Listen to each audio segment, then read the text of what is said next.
Grace to you and peace from God our Creator and Christ our Redeemer. Please be seated.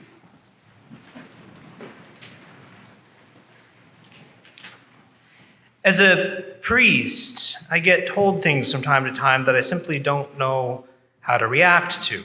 It's an occupational hazard, you could say. One of those things they don't really teach you about in the seminary. I'm never quite sure how to respond, for example, when someone, upon learning that I'm a pastor, starts apologizing profusely for the swear words they used in my presence only moments before. Or when a stranger, as happened to me once while waiting at the restaurant bar for a table, begins confessing to me all the reasons that they haven't been to church in so long. There are other things one hears as a priest that I do begin to react to because I inevitably know what's coming next. Perhaps the classic one is when someone begins to say, I really feel the presence of God when I'm out in nature. When I hear this, it's easy to begin tensing up, not because there's something inherently wrong with the sentiment. I know there are plenty of you here in this congregation who resonate with it. I myself even seek and find God in the natural world. And as a priest, I start tensing up when someone begins that statement because of the sneaking suspicion about what's coming next. More often than not, I feel the presence of God in nature as a person's prelude to saying, so that's why I don't go to church, or even that's why I don't need to go to church. This is, of course, on my mind for two reasons today. First, we live in what might be one of the most beautiful places in the world, surrounded as we are by mountain and sea, ancient forest, and majestic wildlife. And in this beautiful stretch of weather we've had, it's hard to do anything but be outside in the midst of it all. Second, perhaps just as obviously, we read this morning the first story of creation from Genesis.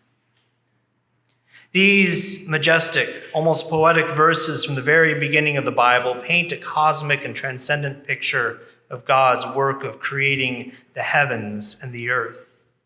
A story like this invites us to marvel in the beauty of the world around us. It invites us to rejoice in the finest details of the birds as they fly overhead. It invites us to watch in awe at the daily show of the sun setting behind island peaks, basking in the warmth of the dimming light.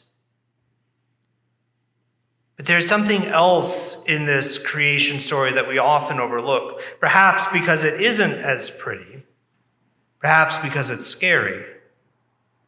Mostly it's because we have a hard time imagining it. I'm speaking, of course, of the chaos. In the beginning, when God was creating the heavens and the earth, all was formless, all was void, all was darkness and chaos.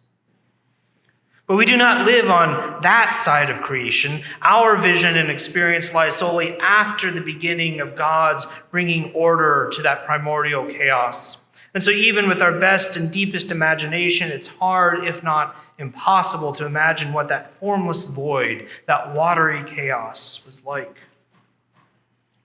The work of God in this creation story is all about the work of bringing order out of that chaos.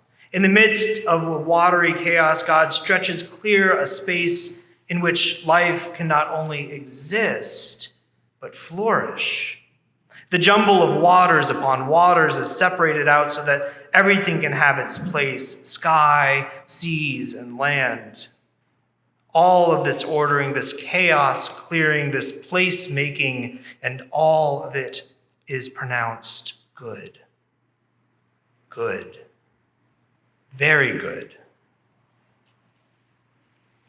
For a story that speaks so much being good, you might be surprised to hear that this version of creation is handed down to us from a people who were experiencing much that was not so good.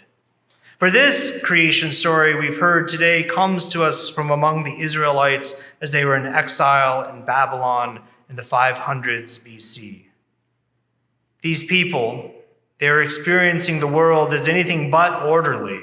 The chaos started gathering as Jerusalem was destroyed, and they were hauled off across the desert to live out their days in a foreign land under foreign rulers who worshiped foreign gods. In this life of exile, they experienced poverty. They knew unemployment. They struggled with times of famine and hunger. Their futures grew bleak, and in the face of all that they had lost, all that they had suffered, they began to lose hope. All around them, the world had grown formless, void of meaning. All around them, chaos reigned supreme. In the midst of that life in exile, in the midst of the pain, the people were forced to ask deep and hard questions about who they were and how they had gotten there. From these questions come forth this majestic affirmation, this majestic statement of faith. In a world in which it seemed that their dreams had been defeated, a world where their God seemed to have lost, the people assert with all the more clarity and grandeur that God is, in fact, the creator of all. God is, in fact, the Lord of all life, the one who speaks a word that cuts the chaos so that order can emerge. This was no aspirational writing, I dare say. Their words were not only hope of what God might do, what God could do. This story of creation is a witness to what they saw God doing already in their midst. In their world writ void of meaning, in the world ruled by chaos, they nevertheless saw God at work. They still saw God making order in their midst.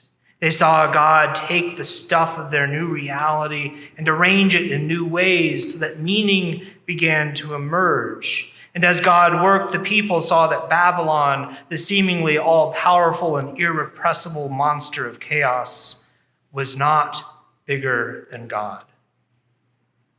God was bigger than the void that filled their lives. Even here, God was putting things where they belonged. Even here, God was creating meaningful life. Even here, God made things and declared that they were good.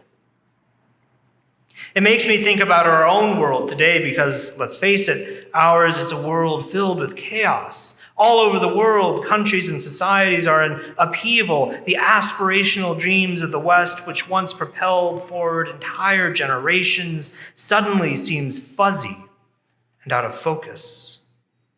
The promise of prosperity no longer seems extended to all people, and many of us face the reality that our own lives will not be better than that of our parents, and our children's future may not be as good as our own. Even the future of this very creation upon which we stand, this earth and its waters and skies and ecosystems, it is uncertain and threatened. The very beauty we take for granted today may be a distant memory, a story told by elders for our grandchildren and our great-grandchildren. It is bleak. In the face of this bleakness, it's hard not to lose hope.